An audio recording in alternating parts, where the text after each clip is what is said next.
Hey everyone, it's Miss Melody from the Leadington Library Junior Room. Welcome back to Try It Out with Miss Melody.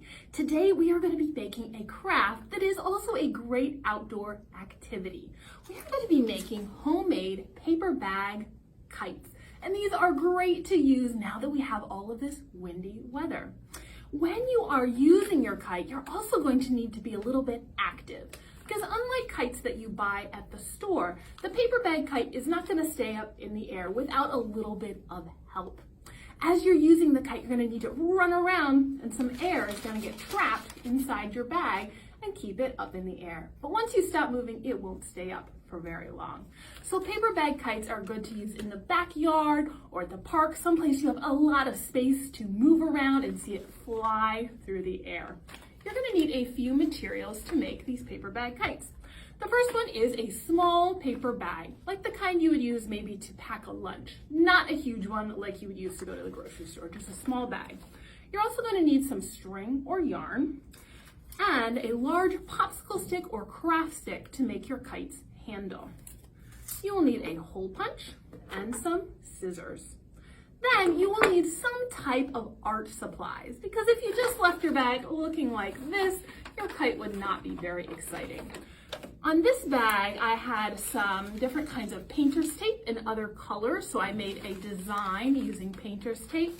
You can also use washi tape or stickers that you put all over your bag. You can also use crayons, markers, colored pencils, even paint if you allow it to dry before putting together the rest of the kite. So whatever you would like to make your bag colorful. I think today I'm probably just going to use markers on my second kite here. Also, you're going to want some streamers. Streamers are going to go behind your kite and make it look super cool. So I have two colors of streamers today.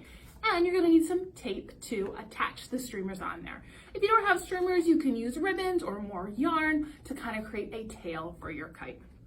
The first thing that we are going to do is decorate our bag. So you can take whatever kind of art supplies you like. I'm kind of going to flatten this down to make it a little easier to decorate. I'm going to use my markers and create a design on my paper bag, and I will show you what it looks like in just a moment. So I decided to decorate my bag using a polka dot pattern, and I did not decorate the sides of my kite, the sides of the bag. You could do that if you wanted to. And I also didn't decorate the bottom of my bag because that is where I'm going to be attaching my streamers, so anything I put there would get covered up. Now I'm ready to poke some holes in my bag to attach the string. I'm going to be using my hole punch to do that. I'm also going to be using a little bit of my tape because paper bags are not very strong, and when you are pulling them through the air and the wind catches them, it could be very easy for your bag to rip, and I don't want mine to do that. So either using regular tape or maybe some painter's tape.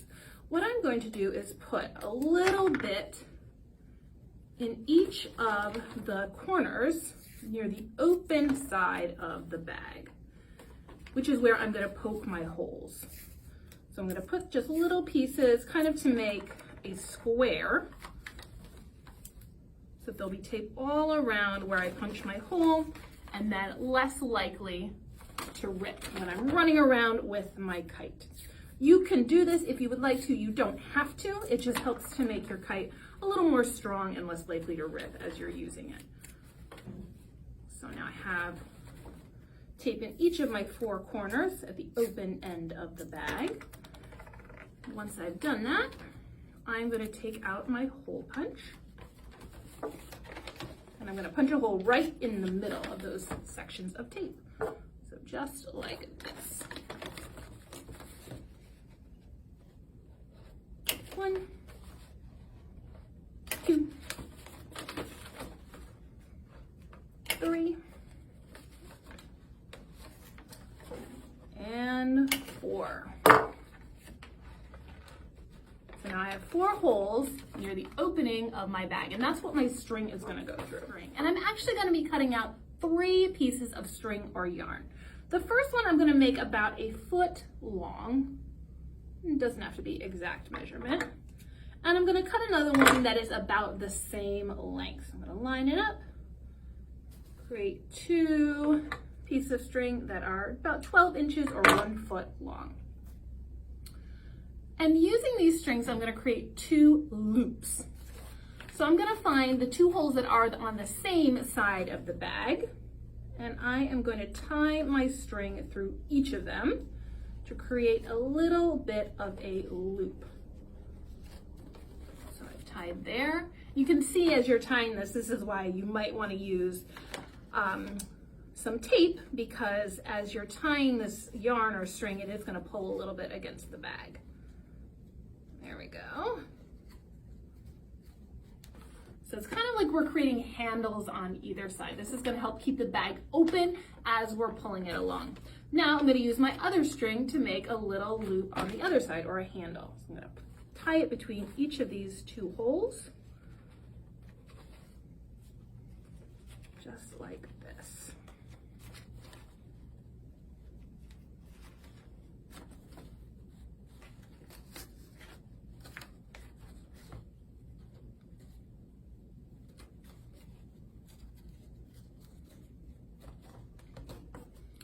So I have my 2 handles, or my 2 loops, and now I'm going to need a 3rd piece of string to tie my loops together so that my kite will be able to be pulled behind me as I'm running.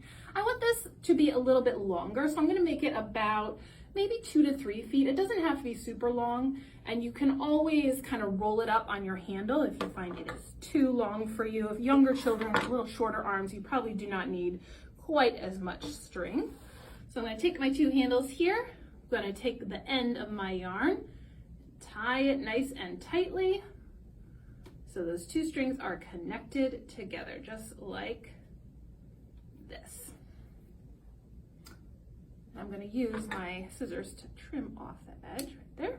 Then I'm going to take my other end of my yarn and I'm going to tie it to my popsicle stick or my craft stick. So I'm going to use this red one, I think.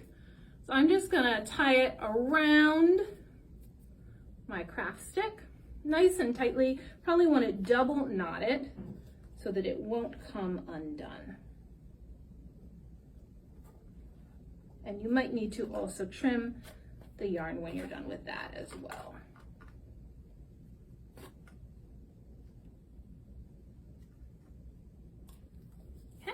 So now I have my handle connected by the string. I'm gonna trim my extra yarn. Okay. So this I think is maybe a little bit longer than I would like. So when I use it, I will probably roll up some of the string around my handle here to make it a little shorter as I'm running. The longer your yarn is, the longer your string is, the faster you're going to have to run to keep your kite in the air. So if you find it's not staying off the ground the way you want it to, you might need to shorten your string to keep it up in the air. The last thing I'm going to add are my streamers. So I'm going to cut a few pieces of streamer, maybe 6 inches, not very long. I think I'm going to cut 3 of each color. So 3 blue and 3 red. And then I'm going to attach them with some tape. I've cut out all of my crepe paper. They're about the same length. They do not have to be exact. Now I'm going to take my tape and I'm going to attach them to the bottom of my kite. So I'm just going to take a small piece of tape like this, put it half on and half off the top of my crepe paper like this, kind of make a little tab. And I'm going to stick it to the bottom of my bag. You can put this in whatever pattern you would like. I think I'm going to do a pattern of red, blue, red, blue, red, blue, back and forth. And I will show you what it looks like when it's done. This is my finished paper bag kite. It's all decorated. I have my streamers attached. And I am ready to take it outside and give it a test run. So maybe run around in your backyard or in the park and see what it looks like when it flies. If you would like to post a picture in the comments below of a paper bag kite that you have made, we would love to see it.